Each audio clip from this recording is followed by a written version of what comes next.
अकोला कृषी उत्पन्न बाजार समितीत सोयाबीनच्या बाजारात मोठी उलटपालट.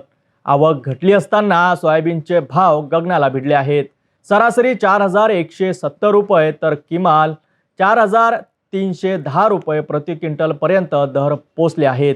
पण ही वाढ कायम राहणार का, जाणून घेऊया आमच्या सविस्तर रिपोर्टमध्ये. अकोला कृषी उत्पन्न बाजार समितीत सध्या सोयाबीनच्या बाजारात चढ उतार पाहायला मिळत आहे.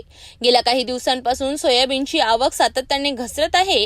गेल्या 2 दिवसात केवळ 2500 क्विंटल सोयाबीनची खरेदी झाली आहे, ज्यामुळे बाजारात मालाचा तुटवडा निर्माण झाला आहे. याचा थेट परिणाम भावांवर पाहायला मिळतो. सोयाबीनचे सरासरी भाव 4170 रुपये प्रति क्विंटल तर कमाल भाव 4310 रुपये प्रति क्विंटल पर्यंत पोहोचले आहेत.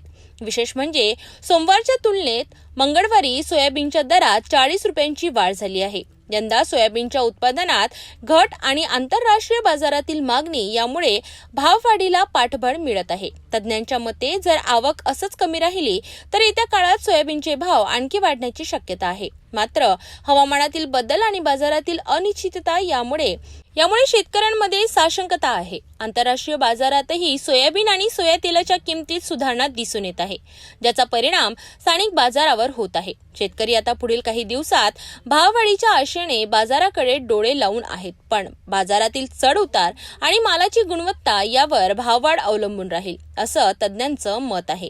आता शेतकऱ्यांनी माल विक्रीसाठी थांबावं की लगेच विक्री करावी, हा प्रश्न त्यांच्या समोर आहे. अकोला सोयाबीनच्या भावात वाढ होत असली तरी आवक कमी राहिल्याने शेतकऱ्यांमध्ये आशा आणि चिंता एकत्र दिसत आहेत. पुढील काही दिवसात बाजार काय वळण घेणार याकडे सर्वांचं लक्ष लागलं आहे. अधिक माहितीसाठी आमच्याशी जोडले रहा. तोपर्यंत पाहत रहा सिटी न्यूज.